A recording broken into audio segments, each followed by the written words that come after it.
Well, hello, and welcome to another episode of More Perfect Marketing. It's David Baer here, and today we're going to be talking about this is a word that we use in our business quite a bit. It's frameworks. In our business, we have a framework that helps our potential clients, a business, really look at their own business situation critically and see, do I have all of the necessary systems in place to maximize the potential revenue, right? A lot of businesses are sitting on a gold mine that they're not taking advantage of. And so we put together a framework to reveal those types of things. But this isn't the only framework that exists out there. There are a lot of them. And over the years, as I've sat in marketing seminars, read tons of marketing books, if you're a regular listener, you know I'm a direct response copywriting geek, and there's a heck of a lot of frameworks in that space as well.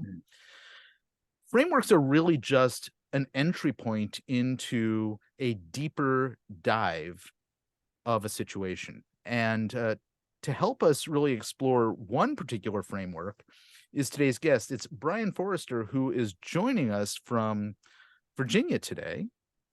Brian, welcome. Hey, David, thanks for having me. It's a pleasure to be here. So I mentioned a framework that you're going to dig into, and you have a framework that in your business, which is called Genie Jar Marketing or Genie Jar Digital. Yes. You have, together with your business partner, Tom, put together a framework that you use in a couple of places, but really to sort of start the conversation with either a new prospect or a new client. Can you sort of talk about, what role it plays and how it helps you? And you said it beautifully in the intro, David, what frameworks are. They really are for generating conversation. And I believe for keeping you disciplined in your craft, because sometimes the longer you do something, it's easy to get sloppy. It's easy to overlook things. And especially if you're working with a client, you want to make sure that you're doing an A++ job for them. So a lot of times we've had folks, oftentimes service-based small business owners, who are running with their hair on fire. They don't have time to mess with marketing or to figure it out or untie the knots. They don't know where to start, and they're desperate. And they just say, "Can you help me?" And you and I both know there's a lot in a question like that. I mean, you have to start somewhere, and it's a big universe called marketing.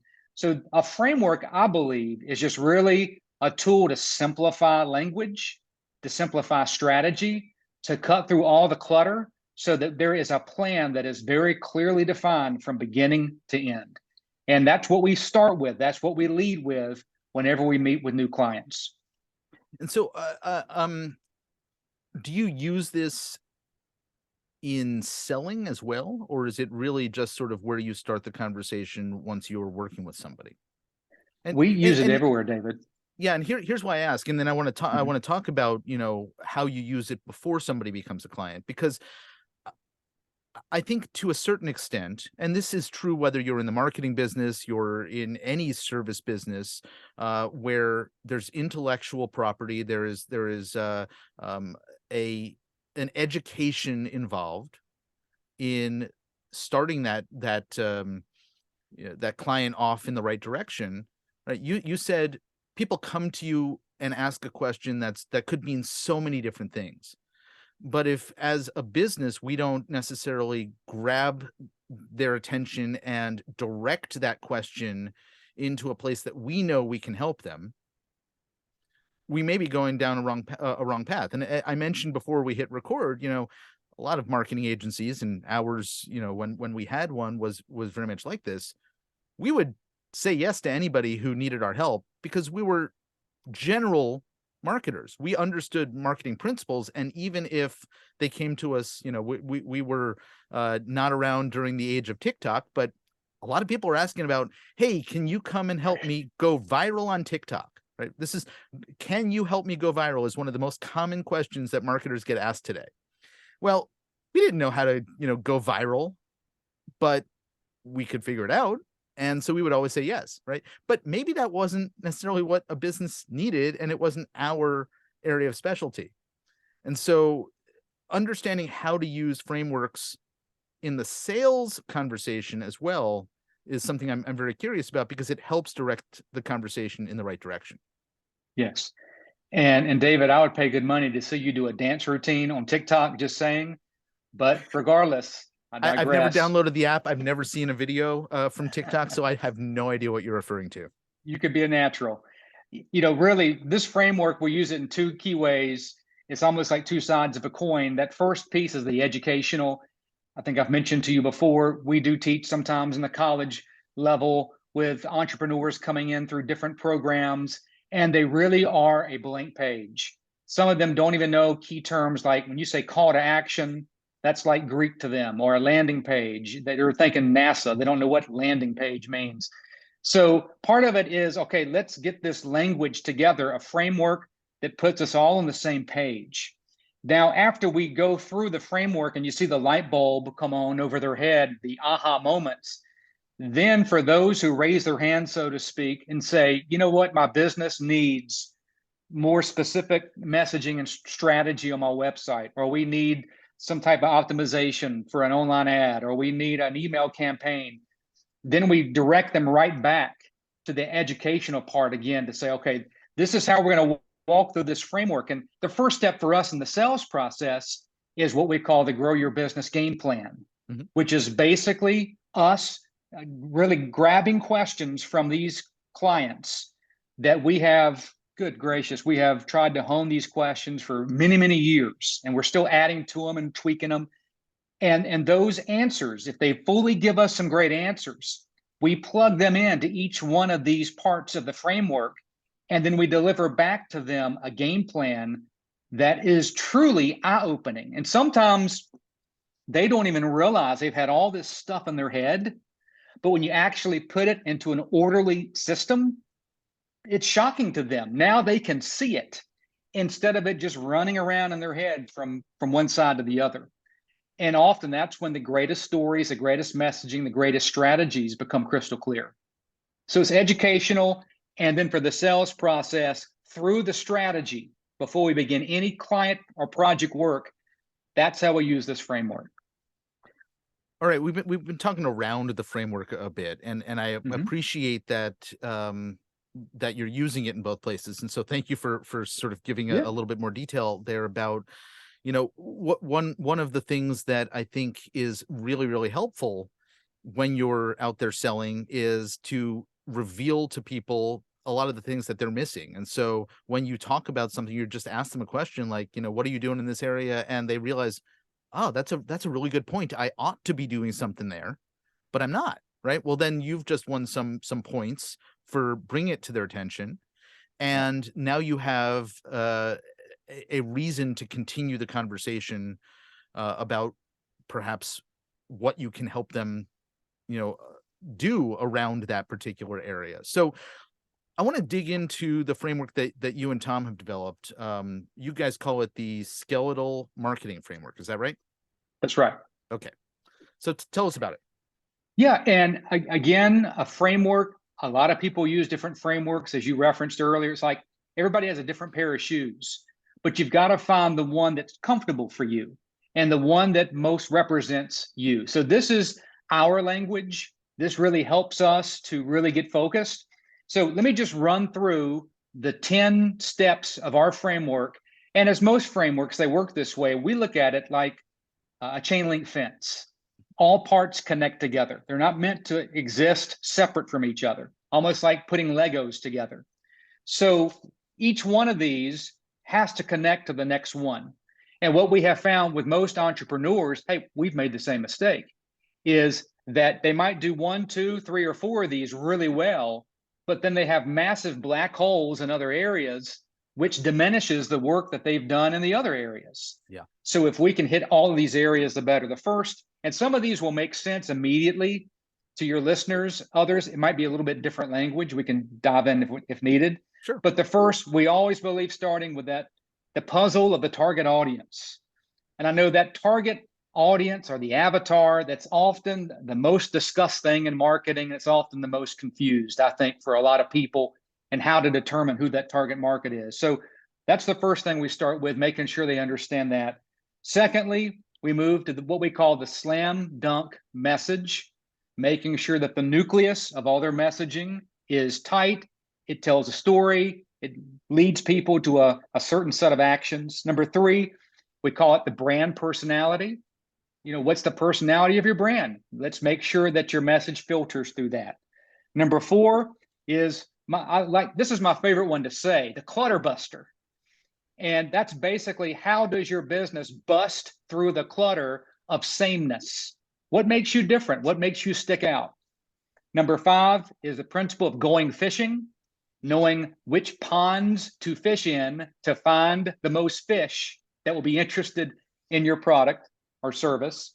Number six is, and this is a real critical one for us because people don't think about it oftentimes, surprisingly, it's the bullseye product. The yellow brick road of your marketing. Is it leading to a high margin product or service? And if not, maybe we need to reverse engineer some things so that people see that and are led to that more often. Number seven is what we call the foot in the door principle. What are you doing to engage a potential customer, get a relationship with them, and stay in touch with them? How are you collecting their information so that that long-term relationship can still happen? Number eight is trust the pros. How are you building and amplifying your authority and your expertise so they know and love you and trust you and want to give you their credit card? Number nine, I love this one because this has been more of a recent one in the marketing world. We call it phone triggers. What are you doing that's so sensational and so different and so remarkable that it makes someone, at least theoretically, want to pull out their phone and take a picture of it or a video of it and share it on their feeds? That's free marketing. And then finally, number 10, we got to say it because it's important. It's closing the deal.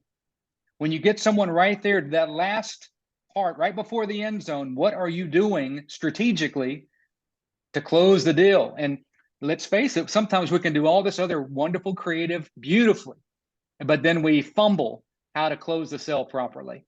We try to think through each one of those 10 things like a skeletal system in a body.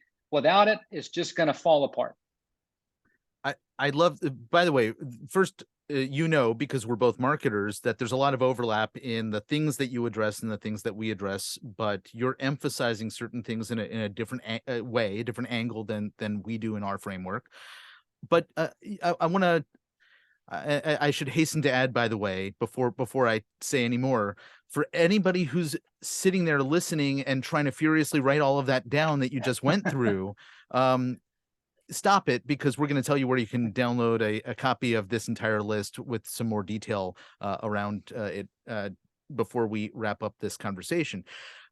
Okay, but I do want to go back to a couple of the points that you made. One of them was, once you've figured out that target audience, what you're saying to them, and then how you're saying it. And by means of an example, you've chosen some very clear language just in the framework alone. I mean, you call it a skeletal framework. You then have very clever names for most of these titles. I mean, target audience, well, that's probably the most boring of all of them. That's right. But bullseye product and phone triggers and going fishing. I love the imagery that it creates, and I'm sort of curious to understand what was behind the process to come up with some of the language that you developed around this. It's a great question, and that's simply because people like you and me, we easily geek out with all of the marketing lingo and inside cliche talk. And I have found that if I just take that into ordinary places where people do not focus on marketing like we do, they give you that glossed over eyeball look, and you can tell you're losing them. So we try to avoid, at least in the beginning, using terminology that's just going to lose people. I think communication is you have to make it simple. And one of our core principles in how we, whether it's developing a website or writing out an email campaign, or whether it's teaching into a class of people, we try to ask ourselves, number one, could a fifth grader understand this? And if a fifth grader can't understand at least the principles of what we're talking about in a way that doesn't make them stumble and become bored, then we need to go back to the drawing board. So I believe the best communicators are always the ones that even little kids are somehow drawn to listen to, because it's a language, it's a tempo, it's stories that draw them in. So that was really the impetus for how we came up with these titles. Keeping in mind the conversations we've had in the past and how we had lost people many other times, we said, we got to stop that. Let's make this accessible to people who don't spend every waking hour reading marketing textbooks and geeking out like we do. I love the way that you frame that. And I have to say, just before we met up to record this, I was on a call with some of the folks in my community, and one of them was walking us through some of the content that he was creating.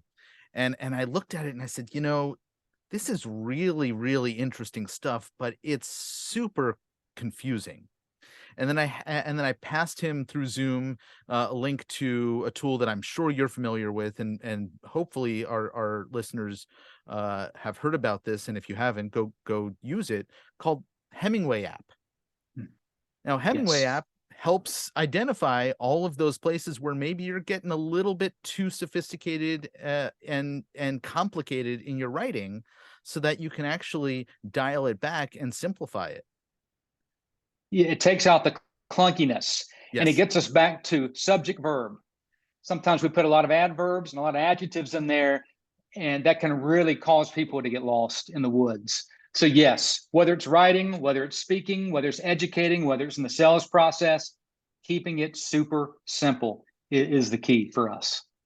All right, so I'm looking through this list, and I want to sort of dig a little bit deeper into some of these principles. And you said that the different things on the list are interconnected, and I think your point about where lots of marketers start, unfortunately not all marketers, is the market itself, the audience that's out there. I'm right now rereading for the umpteenth time Breakthrough Advertising, Eugene Schwartz, and his opening concept in his book. He's a well-known copywriter, was very active in the 60s through the 80s, probably 50s through the 80s, is understand the market and feed into an existing desire that the market has. And so you open with that, but let's talk about how some of these other things relate back to it, because the things that you're saying to them and how you're saying it probably need to be built upon that. The differentiation piece, the Clutterbuster, I love that name too, also needs to tie back to that. And I wonder if you can talk a Sure. little bit about how you guide a client through making those connections with these different pieces. Right. So if we wanted to start off with that target audience piece, again, we go back to communication. If someone invites me to say, hey, can you give a public speech somewhere? Okay, sure. What's the topic? They give me the topic. But one of the first things I'm going to ask is, okay, what kind of audience is going to be there? Because I know that if there's going to be senior citizens or a certain age there, I'm going to speak differently to them than a classroom of third graders. I'm going to have to completely change my style based upon the audience. So again, that's why everything must flow from knowing that audience first. And that's where, and David, you know this as well as I do, that's where it's that strange convergence of art and science that has to come together, where you need to know demographics and psychographics. You need to know the what, you need to know the why. You need to know where these people live and some age and gender issues, sure. But you also need to know, okay, why do they make the choices that they make? Are they faith-based or non-faith-based? Okay, that's a pretty important question, maybe down the road, depending on what you're trying to sell. I even have some things now we always ask ourselves, like in terms of their purchasing, do they always go for the cheapest option? Or are they willing to spend whatever it takes to get the highest quality option? I want to know that about that target market, because that's the why behind their thinking. And we could go through another one of those questions. Sure. But once we start to get that picture that materializes of, okay, that's who we're trying to talk to. And it's like a Polaroid picture. You have to wiggle and shake for a while, then it finally comes into focus. And then you have to almost put that picture in front of you constantly. I'm talking to that one person. I want to speak directly to them. that's when other things like the clutter buster comes in.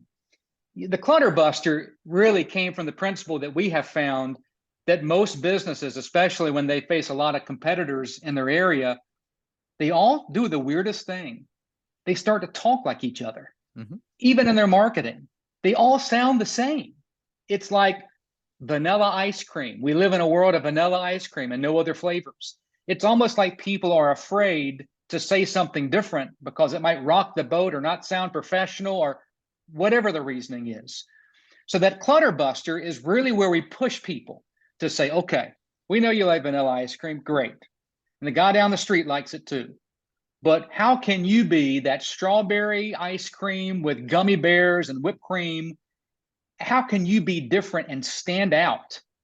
And I don't care what industry you're in, even if you're in accounting or if you're in a car wash industry or in insurance, if you just think about it long enough, if you think creatively enough, you can find a way to project your company's brand in a very different, unique way.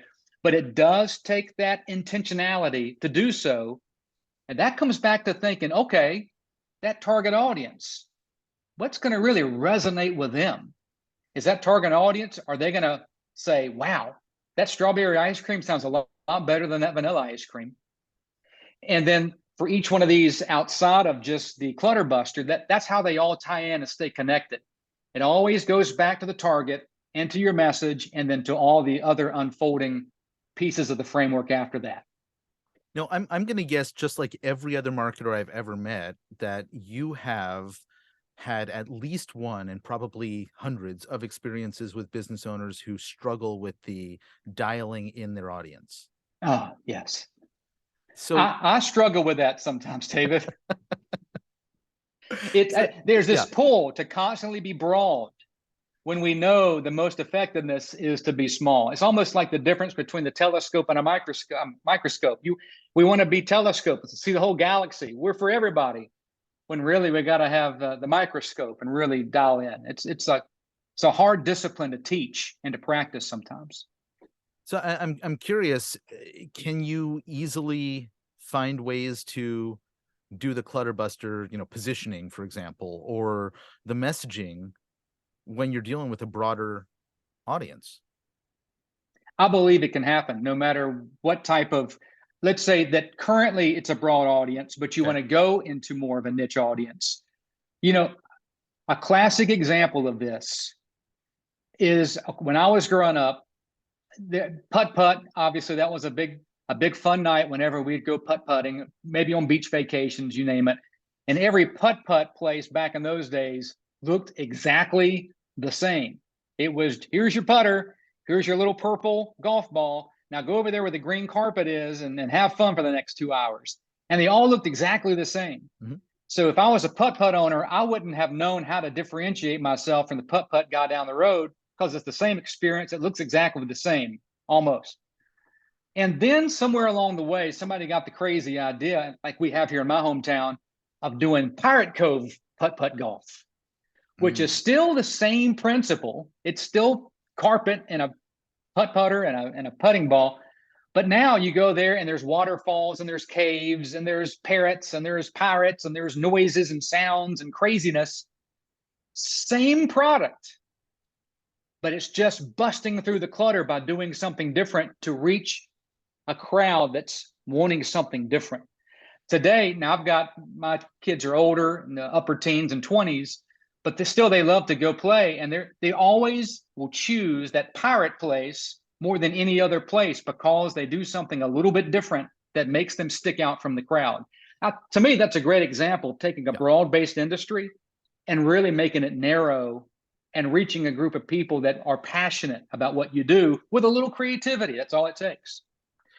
I think the argument can be made, though, and we could go deep on this, but we won't, because we don't have a lot of time left, that simply by making that decision that they're going to focus on a particular theme, the pirate theme, and that it's going to play up a look and feel and experience that other places aren't, Mm-hmm. that's going to appeal to a certain subset of everyone. And if they can figure out, okay, well, who is this appealing to? What can we then do in our marketing and where we show up in our marketing, et cetera, to reach those people, right? That there is actually a form of niching or focusing, Yes. even though they haven't, articulated, we only, provide services for families with young kids in elementary school, right? That's not necessarily their target, but they've found that some people are going to find Yeah. this appealing and others aren't. Absolutely. It's like we have a fast food restaurant in our area as well. Every Friday and Saturday night, that parking lot is filled up with high schoolers. That's where they hang out. Same thing, it's a weird phenomenon at the Target here in our area too.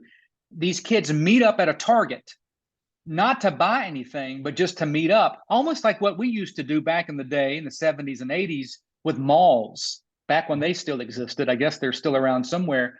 But since malls aren't as big of the fabric anymore, now it's Targets where these kids meet and then they decide what to do, or fast food places. And again, when these business owners are smart and they begin to see some trends happening with their most typical customers coming through, and they start to see maybe some age issues, they begin to see perhaps gender issues, they see a bunch of different qualities that make up a most typical customer. That's when it's really smart to say, okay, let's go after that group with new gusto, because obviously they're coming here. Let's really put the pedal to the metal and reach them in a much more intentional, strategic way.